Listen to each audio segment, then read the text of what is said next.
ओम नमो नारायण। शाश्वत ज्ञानोदय परिवार में आप सबका स्वागत है। बंधुओं, आज की चर्चा का विषय है मोक्ष क्या है और इसे कैसे प्राप्त करें। बंधुओं, इस विषय में योगी शिवानंद जी के विचार आपके सामने रख रहा हूँ। कृपया ध्यान से सुने और लाभ उठाएं। बंधु, एक निवेदन है कि वीडियो सुनने के बाद अपने अनुभव, अपने विचार कमेंट्स में अवश्य दिया करें और अधिक से अधिक लोगों को इसको शेयर करें ताकि अन्य लोग भी इसका लाभ उठा सकें। तो आइए चलते हैं चर्चा पर। योगी शिवानंद जी कहते हैं, मोक्ष कोई स्थान अथवा वस्तु का नाम नहीं है जिसे प्राप्त किया जाए। मोक्ष तो एक स्थिति है जिसे इंसान प्राप्त करता है अपने कर्मों के द्वारा, अपने साधनाओं के द्वारा। तो इसके लिए सबसे पहले समझना होगा कि मोक्ष क्या है। मोक्ष का सामान्य भाषा में अर्थ है मोह का क्षय, अर्थात मोह की समाप्ति या मोह का त्याग। अब मोह का त्याग कैसे हो? आम जन में भ्रांति है कि मोक्ष की प्राप्ति केवल साधु सन्यासी और साधकों के लिए है। आम गृहस्थी तो मोक्ष को प्राप्त कर ही नहीं सकता। परंतु ये सिर्फ भ्रांति है, जबकि मोक्ष की प्राप्ति गृहस्थ के लिए तो बहुत आसान है। बस इसके लिए थोड़ा प्रयास करना होगा। तो समझते हैं इसके लिए क्या करना होगा। सबसे पहले तो ये समझना होगा कि मोह क्या है। हर मनुष्य जो इस शरीर के अंदर है, जो संसार में है, अथवा कोई भी प्राणी इस सृष्टि का, सबको मोह होता है और सबसे अधिक मोह मनुष्य को होता है। मनुष्य को धन दौलत, मान सम्मान, अपने शरीर, अपने परिवार, अपने रिश्तों से मोह होता है। जिन्हें त्यागना उसके लिए बहुत ही कठिन होता है। परंतु एक इससे भी ज़्यादा गहरा मोह होता है प्राणों का मोह, जो हर प्राणी के अंदर होता है।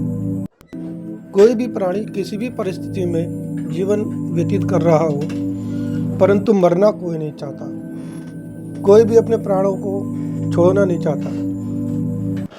तो जब कोई सूक्ष्म प्राणी भी अपने प्राणों को छोड़ना नहीं चाहता, मरना नहीं चाहता, तो मानव कैसे अपने प्राणों को छोड़ देगा? जबकि मनुष्य तो मोह का पूरा भंडार है। तो मोह को त्यागने से के लिए सबसे पहले हमें समझना होगा कि हम शरीर नहीं हैं। अर्थात हमारा अस्तित्व शरीर नहीं है। शरीर तो सिर्फ कार्य करने का एक साधन मात्र है, एक यंत्र है जिसे हम प्रयोग में लेते हैं। हम ईश्वरीय तत्व हैं, आत्मा है, एक ऊर्जा है, चेतन तत्व है जो अमर है, कभी समाप्त नहीं होता। ये शरीर हमें सिर्फ अपने कार्य को करने के लिए मिला है। जब तक का हमें समय मिला है इसके लिए, इसको हम प्रयोग करेंगे। अभी हमारे हाथ में है कि हम शुभ कर्म करें अथवा अशुभ कर्म करें। उसी के अनुसार हमारी आगे की गति बनती है। अब यदि मनुष्य के अंदर ये भाव, ये समझ आ जाए कि हम शरीर नहीं है, शरीर सिर्फ एक साधन मात्र है, हम अजर अमर आत्म तत्व हैं, ऊर्जा हैं, चेतन तत्व हैं, तो उसका आधा मोह तो यूं ही समाप्त हो जाएगा। इसके अलावा मनुष्य को जो भी कर्म कर रहा है उसके अंदर मैं और मेरा का भाव मिटाकर तू और तेरा का भाव लाना होगा। अर्थात जो कुछ भी हम कर रहे हैं वो हम नहीं कर रहे हैं, ईश्वर के दिए हुए कार्य कर रहे हैं, ईश्वर ही हमसे करवा रहा है। और जो फल प्राप्त हो रहा है वो भी मेरा नहीं है, ईश्वर का दिया हुआ प्रसाद है। उसको ईश्वर का प्रसाद समझकर ग्रहण करें और जो भी कर्म करें ईश्वर के दिए हुए काम समझते हुए अपने कर्तव्य का पालन करें। अपने परिवार के प्रति, समाज के प्रति, स्वयं के प्रति अपने कर्तव्यों का पालन करते रहें और सद्भावना के साथ, सबके साथ करुणा, प्रेम और दया, सद्भावना के साथ अपने कर्म करते रहें। ईश्वर का मन ही मन जाप करते रहें। इससे आपकी भावना शुद्ध होंगी, आपका भौतिक वस्तुओं की तरफ मोह कम होगा और धीरे धीरे जब भौतिक वस्तुओं से मोह कम होगा तो इस सांसारिक रिश्तों से भी आपका मोह घटेगा। क्योंकि जब आप समझ जाओगे कि जो कुछ भी हम कर रहे हैं वो ईश्वर हमसे करा रहा है और जो कुछ भी उसका प्रतिफल मिल रहा है ईश्वर की कृपा से मिल रहा है, और हम शरीर नहीं है, आत्म तत्व हैं, अमर हैं, ये शरीर नश्वर है जिसे एक दिन मिटना ही है, तो आपका सांसारिक रिश्तों से भी, शारीरिक रिश्तों से भी मोह कम होगा और धीरे धीरे आप देखोगे कि आपका मृत्यु से भी भय समाप्त हो रहा है। और ये मृत्यु से जो भय है उसके समाप्त होने का अर्थ है कि आप मोक्ष प्राप्ति के अधिकारी हो गए। आपको इसी जीवन में एक आनंद प्राप्त होगा, ईश्वरीय आनंद प्राप्त होगा, वही आपका जीते जी मोक्ष है।